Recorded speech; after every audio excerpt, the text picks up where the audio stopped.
और उसके बाद वो जंगल एक बार फिर से सुमन की चीखों से गूंज उठा। लेकिन आज की रात सुमन की चीखों को सुनने वाला वहां पर कोई भी नहीं था। अगर वहां पर कोई मौजूद था तो बस हरिया, जो कि अब एक भेड़िए में बदल चुका था। सुमन के बालों को पकड़कर घसीटते हुए वो जंगल के बीचों बीच एक जगह पर ले जा रहा था। अगली सुबह गांव में। अरे भाई, पता नहीं क्या बात है, अपने गांव का हरिया किसान और उसकी पत्नी सुमन दोनों गायब हैं। दोनों का कोई अता पता नहीं। अरे कैसी बातें कर रहे हो भाई, ये कब हुआ है? अरे पूरे गांव में खबर फैली पड़ी है। कल रात को दोनों खेत की तरफ जा रहे थे, लेकिन लौटकर आए ही नहीं। तो हो सकता है अपने खेत पर होंगे। पूरा गांव ढूंढ कर आया है भाई। जानते हो क्या मिला वहाँ पर? क्या हुआ भाई? क्या मिला? बताओ हमें, क्या मिला? अरे हरिया की पत्नी सुमन के कपड़े पड़े हुए थे। शरीर का एक एक कपड़ा फटा हुआ झोपड़ी के बाहर पड़ा था, लेकिन दोनों पति पत्नी का कोई पता ठिकाना नहीं था। अरे भाई, लेकिन उसका जो दोस्त है ना रामू किसान, उससे पता करके आते हैं ना। अब तक तो दोनों साथ ही खेत पर जाया करते थे। हाँ, हमें उसके घर जाना चाहिए भाई। चलो चलो वहाँ चलते हैं, चलो। वो सारे लोग रामू के घर पर पहुंचते हैं।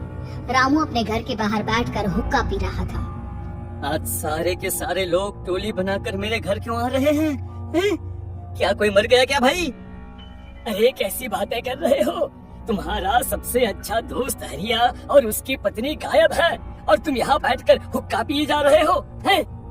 रामू ने अजीब सी नजरों से उन सब गांव वालों की तरफ देखा, जिसकी वजह से वो लोग एक बार के लिए डर गए। गायब है? अरे गायब नहीं है, मुक्ति मिल गई है। उन दोनों को मुक्ति मिली है। इस दुनिया में आकर हर इंसान पाप करता है, और उसे उसके पापों के लिए मुक्ति मिलना बहुत जरूरी है। अरे ये कैसी बहकी बहकी बातें कर रहे हो भाई? हैं? और इसका चेहरा अजीब सा क्यों लग रहा है? लगता है दोस्त के मरने का गम बैठ गया है। पागल हो गया है शायद ये पागल। ये बात सुनते ही रामू चीख कर जोर से चिल्लाते हुए कहता है, पागल मैं नहीं हूँ, पागल तुम सब हो। और ये शैतानी जंगल अब तुम में से किसी को नहीं छोड़ने वाला, सबको खा जाएगा। याद रखना मेरी बात। शैतानी जंगल? कैसा शैतानी जंगल? लगता है रामू पागल हो चुका है। हमें यहाँ से चलना चाहिए भाई। चलो चलो चलो। तभी रामू की पत्नी बाहर आती है। नहीं, आप लोग इनकी बात का बुरा मत मानिए। 2 दिन पहले हरिया के साथ खेत पर गए थे। जब से वहाँ से आए हैं तब से ऐसी ही बातें कर रहे हैं। भगवान जाने ऐसा क्या देख लिया उन्होंने, खेत में कुछ भी बड़बड़ाते रहते हैं। लेकिन गांव के लोगों ने कमला की कोई बात नहीं सुनी, और वो सब वहाँ से चले गए। रात अब धीरे धीरे ढलने लगी थी। तभी अचानक किसी ने धीमी सी आवाज में रामू को पुकारा। रामू, आ जाओ, मैं तुम्हारा इंतजार कर रहा हूँ। और सुनो, अपनी पत्नी को साथ लेकर आना, नहीं तो काम अधूरा रह जाएगा। ये आवाज सुनते ही रामू के चेहरे पर शैतानी मुस्कुराहट आ जाती है। वो धीमे कदमों से अपने घर के अंदर आता है। क्या हुआ? तबीयत ठीक है ना अब आपकी? मैं तुझे अपने साथ खेत पर ले जाने आया हूँ, चल। मैं तुम्हारे साथ कहीं नहीं जाने वाली। मुन्ना गहरी नींद में सो रहा है, और उसे अकेला छोड़कर मैं तुम्हारे साथ खेत पर नहीं आ सकती। वैसे भी तुम्हारे उन खेतों में भगवान जाने कौन सा राक्षस घूम रहा है, मुझे तो डर लगता है। रामू गुस्से में दांत पीसता अपनी झोपड़ी से बाहर आ जाता है, और कमला गहरी नींद में अपने बच्चे के साथ सो जाती है। तभी अचानक रात को रामू की झोपड़ी के ऊपर एक साया वही गाना गुनगुनाते हुए घूमने लगता है, जो हरिया के मोबाइल में बजा करता था। मैं मौत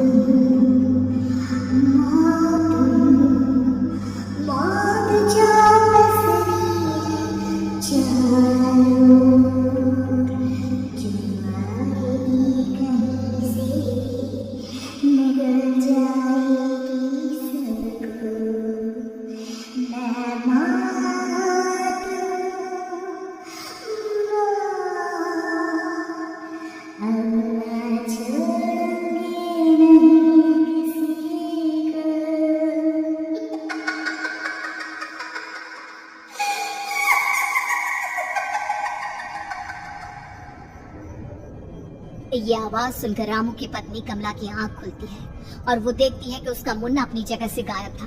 कमला चीखते हुए बाहर दौड़ कर आती है। वहाँ पर उसने देखा कि रामू ने अपने बच्चे को झोपड़ी के बाहर एक पेड़ से उल्टा लटकाया हुआ था और उसका बच्चा चीख चीख कर रो रहा था।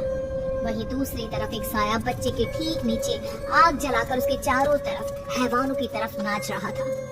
छोड़ दो मेरे बच्चे को। अरे क्या कर रहे हो तुम? शर्म नहीं आती तुम्हें अपने ही बच्चे को इस तरह मौत के हवाले करते हुए? अपना बच्चा?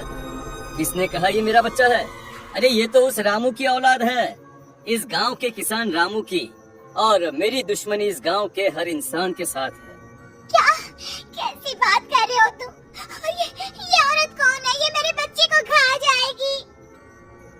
तभी अचानक से उस साया ने एक बेहद खतरनाक दिखने वाली औरत का रूप ले लिया और उसकी आंखों से आग निकल रही थी। सही पहचाना तूने। मैं तेरे बच्चे को खा जाऊंगी। अगर तू अपने इस हैवान पति रामू के साथ जंगल नहीं आई, मैं तेरे बच्चे को खा जाऊंगी। लेकिन क्यों? आखिर क्या चाहते हो तुम मुझसे? मुझे जंगल क्यों ले जाना चाहती हो? औरत बुरी तरह से ठहाके मार मार कर जोर जोर से हंसने लगी और साथ में रोने लगी। ये तो तुझे वहाँ चलने के बाद ही पता चलेगा ना। अगर तू नहीं आई तो थोड़ी देर में तेरा ये बच्चा आग में जलकर मर जाएगा। चल जल्दी। नहीं, मेरे बच्चे को छोड़ दो। तुम जहाँ कहोगे मैं तुम्हारे साथ चलने के लिए तैयार हूँ। और उसके बाद उस बच्चे को झोपड़ी में लिटाकर आगे आगे वो साया चल रहा था और उसके पीछे पीछे रामू अपनी पत्नी के बाल पकड़कर उसे घसीटते हुए जंगल की तरफ ले गया। जंगल में जाने के बाद कितनी खूबसूरत हो तुम। आज की रात बस तुम और मैं एक दूसरे के साथ रहेंगे। मुझे तुमसे बहुत डर लग रहा है। तुम्हें क्या हो गया है? तुम तो बिल्कुल ठीक थे। वो होगा जो हमारे बीच होना चाहिए। तो आओ आओ अपने आप को मेरे हवाले कर दो। कमला ने डर की वजह से अपनी दोनों आंखें कसकर बंद कर ली थी। रामू ने बुरी तरह से चीख कर कमला से कहा, आंखें खोलो अपनी और मेरी तरफ देखो। कमला ने जैसे ही अपनी आंखें खोली उसने देखा कि रामू एक खतरनाक हैवान में बदल चुका था। कौन हो तुम? जाने दो मुझे। क्या चाहते हो मुझसे? वही जो एक आदमी एक औरत से चाहता है। मैं तुम्हारा पति रामू नहीं बल्कि इस जंगल का एक भेड़िया हूँ, और आज की रात तुम्हारे खून से अपनी प्यास बुझा जाऊं। और उसके बाद वो जंगल कमला की दर्दनाक चीखों से गूंज उठा। अगली सुबह कमला के कपड़े भी जंगल में उसी तरह पाए गए जैसे कि सुमन के पाए गए थे। इस घटना के बाद पूरे गांव में दहशत का माहौल था। अपने माँ बाप की मौत और गांव में हो रहे इस तरह की घटनाओं की खबर सुनकर किशन शहर से गांव लौट आया था। अपने माँ बाप की बेदर्द मौत की वजह से वो बहुत परेशान था। तभी अचानक उसे अपने घर में खाट के नीचे पड़ा हुआ वो मोबाइल फोन मिला जो उसने अपने पापा हरिया को गिफ्ट किया था। अरे कितने प्यार से पापा के लिए मोबाइल फोन लेकर आया था। इसे एक दिन भी काम में नहीं ले पाए। और आखिर कौन है जो गांव में इस तरह की हत्याएं कर रहा है? क्या है इन सब के पीछे? क्या है? मुझे पता करना ही होगा, वरना एक दिन पूरा का पूरा गांव खाली हो जाएगा। इस गांव में एक भी जिंदा इंसान नहीं बचेगा। गांव के लोगों की मदद करने के इरादे से किशन अपने गांव से दूर एक दूसरे गांव में बहुत बड़े तांत्रिक के पास मिलने के लिए गया। तांत्रिक बाबा, अब आप ही कुछ उपाय बता सकते हैं। भगवान जाने हमारे गांव को किसकी नजर लग गई है। नजर नहीं लगी है, किसी ने तुम्हारे गांव को बद्दुआ दी है। किसी सताई हुई आत्मा का प्रकोप है, और अब वो पूरे गांव में किसी को नहीं छोड़ेगी जब तक उसकी आत्मा को शांति नहीं मिल जाती। अरे लेकिन ऐसा कौन है बाबा? किसकी आत्मा है और कैसे मिलेगी उसे शांति? मौत है, मौत कहीं से भी आएगी और सबको निगल जाएगी। इससे बचने का सिर्फ एक ही उपाय है, लेकिन उस उपाय को करना आसान नहीं होगा। जो भी उस उपाय को करने की कोशिश करेगा उसकी जान जा सकती है। भले ही मेरी जान चली जाए, लेकिन मैं अपने गांव के लोगों की जान बचाने की पूरी कोशिश करूंगा बाबा। तो ठीक है, फिर अगली अमावस की रात जैसा मैं कहता हूँ वैसा ही करना। अमावस की रात तांत्रिक के बताए अनुसार किशन अपने साथ केरोसिन लेकर जंगल की तरफ चल पड़ा।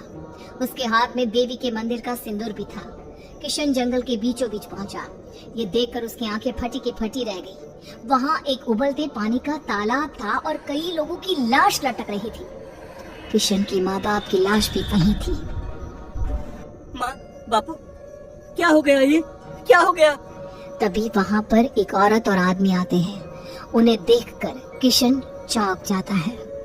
गोपाल काका, आपकी तो 5 साल पहले मौत हो गई थी। और निर्मला काकी, आप? मौत तो हो गई थी, लेकिन तुम ये नहीं जानते कि हमारी मौत कैसे हुई थी। क्या क्या कहना चाहते हैं आप? कुछ नहीं, बस ये जान लो कि अब इस गांव में कोई जिंदा नहीं बचेगा। लेकिन क्यों काकी? क्योंकि 5 साल पहले इन गांव वालों ने मुझे डायन बताकर पत्थर मार मार के मार डाला। मेरी कोई गलती नहीं थी। गांव का एक बच्चा क्या लापता हुआ, सारा इल्जाम मेरी पत्नी पे डाल दिया। और जब मैंने निर्मला की जान बचाने की कोशिश की तो मुझे भी मार डाला। आपके साथ ये बहुत गलत हुआ काका, काकी, लेकिन आप जो कर रहे हैं वो भी सही नहीं है ना? तुम यहाँ से चले जाओ वरना तुम भी नहीं बचोगे। हमारी आत्मा पिछले 5 साल से मुक्ति के लिए भटक रही है। चले जाओ यहाँ से। मौका देखकर किशन सिंदूर उन दोनों के ऊपर डाल देता है। उनका शरीर जलने लगता है और वो भयानक तरीके से चिल्लाने लगते हैं। अगले ही पल किशन उनके ऊपर केरोसिन डाल देता है और वो दोनों जल जाते हैं। किशन अपने माँ बाप और दूसरी लाशों का अंतिम संस्कार करवाता है और अपने घर लौट आता है। लेकिन वो अभी भी इस बात से अनजान है कि मोबाइल अभी भी बज रहा था। मैं मौत हूँ।